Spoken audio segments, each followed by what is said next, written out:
Hello दोस्तों, स्वागत है आपका नागपुरी एकेडमी में। दोस्तों, आज हम लोग लोक साहित्य के विषय में पढ़ेंगे। लोक साहित्य एक बड़ा टॉपिक है, लेकिन हम लोग का जो एग्ज़ाम पॉइंट ऑफ व्यू से लोक साहित्य का जो बेसिक जानकारी है उसी को हम लोग यहाँ पर जानेंगे। लोक साहित्य का सामान्य परिचय के विषय में जानेंगे। तो सबसे पहले यहाँ पर लोक और साहित्य दो शब्द का मेल से लोक साहित्य बना है। लोक मतलब क्या होता है? जो सामान्य लोग होते हैं उन्हीं के द्वारा जो साहित्य पीढ़ी दर पीढ़ी आगे बढ़ता है उसी को लोक साहित्य कहा जाता है। आइए, लोक साहित्य को अगर विभाजन किया जाए तो इस आधार पर विभाजन किया जा सकता है गद्य साहित्य और पद्य साहित्य। गद्य साहित्य और पद्य साहित्य के आधार पर विभाजित किया जा सकता है। गद्य साहित्य में लोक कथा, लोकोक्ति, पहेली, चुटकुले, जबकि पद्य साहित्य में लोकगीत, लोक गाथा, लोकोक्ति और पहेली इत्यादि आएंगे। आइए अब देखते हैं लोक कथा के विषय में। तो लोक कथा क्या है? लोक कथा मतलब सामान्य लोगों के द्वारा जो कहानियाँ, यानी जो दादी नानी के द्वारा पीढ़ी दर पीढ़ी मुँह जबानी जिस कहानी या कथा को पीढ़ी दर पीढ़ी आगे बढ़ाया गया उसी कहानियों को लोक कथा कहा जाता है। नागपुरी लोक कथा साहित्य और सांस्कृतिक प्रबंध शोध प्रबंध है सुश्री दुल्लू फ्रांसिस भेंगरा के द्वारा। हम लोग लोक कथा के सोर्स के बारे में हम लोग पढ़ते हैं, जान रहे हैं। लोक कथा को लिखा नहीं जाता है, बल्कि लोक कथा को क्या किया जाता है? संग्रह किया जाता है। तो लोक कथा का जो प्रमुख संग्रह है उनमें हम लोग प्रमुख संग्रह के विषय में देखते हैं। तो पहला संग्रह है नागपुरी लोक कथा साहित्यिक और सांस्कृतिक अध्ययन शोध प्रबंध है सुश्री दुल्लू फ्रांसिस भेंगरा के द्वारा। उसके बाद नागपुरी लोकगीतों का साहित्यिक एवं सांस्कृतिक अध्ययन कलावती ओहदार के द्वारा शोध प्रबंध है। लोक कथा के संग्रहकर्ता कौन कौन है? कोनार्ड बुकआउट नामक जो विद्वान थे, अंग्रेज विद्वान थे, उन्होंने सदानी फोकलोर स्टोरीज में 11 लोक कथा को शामिल किया था। प्रकाशक हेनरिक फ्लोर थे और एल कार्डेन इसका प्रकाशक थे। उसके बाद दूसरा है जे जोन्स के द्वारा 1929 में नागपुरिया कहानी, जिसमें 9 लोक कथा को शामिल किया गया था। आगे धनीराम बख्शी 1947 ईस्वी में फोगली बुढ़िया कर कहानी, जितिया कहानी, करम महाशय और श्री कृष्ण चरित इन कहानियों का संग्रह किया था। उसके बाद आगे प्रीतम मसीह बारो भैया ठेठ सदानी कहानी। यहाँ देखते हैं प्रमुख कहानियाँ जिनका संग्रह कौन कौन किए हैं। तो हमारे जो विद्वान कोनराड बुकआउट किए हैं वे हैं 40 गो चोर मन। दोस्तों, यह पूछा जाता है कि 40 गो चोर मन लोक कथा का संग्रहण के कई हैं। तो यहाँ मैं सारा लिस्ट को दे दिया हूँ कि कोनराड बुकआउट ये 40 गो चोर मन, सगुन वाला जोल्हा, बेलपैत रानी है, गुरु और चेला, गुड़ी चरई, चैरो परिमन, वनस्पति राजा, मायानगर, वन भैंसा कर कहानी, नावा नौकर और हरनी रानी। ये इतना लोक कथा का संग्रहण। दोस्तों, ये लिस्ट आसानी से मिलता नहीं है। इसको मैं नागपुरी जो लोक साहित्य डॉक्टर भुवनेश्वर अनुज की किताब को डिटेल में पढ़ा हूँ, तब वहाँ से मैं ये 11 का 11 लिस्ट को मैं वहाँ से निकाल के आप लोगों के लिए बहुत ही इजी वे में यहाँ पर रखा हूँ।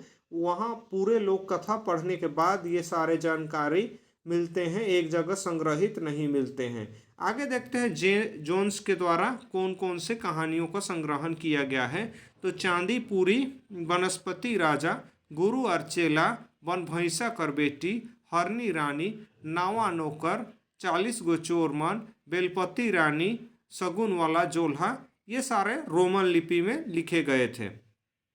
अब नागपुरी के क्षेत्र में एक बड़े विद्वान आते हैं जो कि भारतीय हैं और भारतीय के साथ साथ एक नागपुरी भाषी हैं। और नागपुरी भाषा क्षेत्र तोरपा का जो क्षेत्र है, तोरपा का एक गांव है पाठपुर, उसी गांव के निवासी जाके आगे ईसाई समाज में फादर बनते हैं। और फादर बनने के बाद ये नागपुरी के क्षेत्र में काफ़ी नागपुरी को आगे ले जाने में कार्य करते हैं। उन्हीं कार्य में से फादर पीटर शांति नौरंगी शुरू में सिंपल सदानी ग्रामर 1956 में के पीछे में सगुनिया जोल्हा नामक लोक कथा को संग्रहण किए थे। उसके बाद असदानी रीडर 183 पृष्ठ लोक कथा वार्ता लोकगीत 1957 में कैथोलिक मिशन द्वारा प्रकाशित हुआ था। 3 खंड में प्रथम लोक कथा वार्ता, द्वितीय गीत और तृतीय में प्रेम लहरी था। आगे नागपुरी सदानी साहित्य 1964 में 2 खंड में था, जिसमें 8 लोक कथा को संग्रहित किया गया था। तिरिया चरित्र, बंदरा बोहरिया, बनहरनी कर बेटा, छुटकी बोहरिया, रविनाथ और छविनाथ, कमल और केतकी, बहिरा बहरी, सगुन वाला जोल्हा नाटक था। उसके बाद पद भाग में लोकगीत प्लस 7 भजन था। उसमें डमकच का 42 गीत को, विवाह का 8 गीत और फगुआ का 12 गीत, झूमर का 19 गीत, जनानी झूमर का 10 गीत, पावस का 6 गीत और लहसुआ का 6 गीत, टोटल 103 गीत को संग्रहण किया गया था। दोस्तों यहाँ पूछा जा सकता है कि नागपुरी सदानी साहित्य 1964 में कितना गीत का संग्रहण किया गया था, तो 103 गीत का संग्रहण किया गया था। यहाँ पर लोक कथा का वर्गीकरण को आगे हम लोग देखते हैं। तो लोक कथा का वर्गीकरण स्टीव थॉमसन के अनुसार 2 आधार पर किए हैं। स्टीव थॉमसन एक विद्वान है जो कि लोक कथा को 2 भागों में विभाजित किए हैं, सरल कथाएं, जटिल कथाएं। डॉक्टर सत्येंद्र लोक कथा को 7 प्रकार से विभाजित किए हैं। डॉक्टर कृष्णदेव उपाध्याय लोक कथा को 6 प्रकार से, उसका संस्कृत के आचार्य आनंदवर्धन 3 प्रकार से, हरिश्चंद्र 4 प्रकार से, उसके बाद पाश्चात्य विद्वान 4 प्रकार से किए हैं। नागपुरी लोक कथा के प्राप्त उन्हें डॉक्टर भुवनेश्वर, यहाँ इस चीज़ को गौर कीजिएगा, बाकी जो ऊपर का पाश्चात्य विद्वान लोग का उतना ध्यान देने की जरूरत नहीं है, लेकिन यहाँ पर नागपुरी लोक कथा का विभाजन के बारे दिया हुआ है। यहाँ पर गौर कीजिएगा कि नागपुरी में जो भी लोक कथाएं प्राप्त हुई है उन्हें डॉक्टर भुवनेश्वर अनुज ने अपनी पुस्तक में नागपुरी लोक साहित्य में 6 भागों में विभाजन किया है।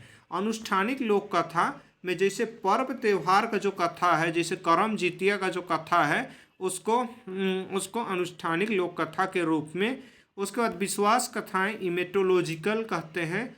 उसके बाद में प्रेमात्मक कथा, राजा रानी का प्रेम, भाई बहन का प्रेम, माँ पुत्र का प्रेम, बहुत सारे कहानी है, बहुत सारे कथा हैं नागपुरी में। नीति कथा में ज्ञानवर्धक, ईसप की नीति कथा और जातक कथा इत्यादि नीति कथा के अंतर्गत आते हैं। उसके बाद मनोरंजन संबंधी में मनोरंजन एवं ज्ञानवर्धक के लिए और सामाजिक कथा के अतिरिक्त बाल कथा पशु पक्षी से रिलेटेड, बाल कथा में एक मैना और बूट का कथा काफ़ी प्रसिद्ध है। उसी प्रकार से पशु पक्षी से संबंधित में दुसुट भेड़ा, बनहरनी कर बेटा, ये सब काफ़ी फेमस हैं।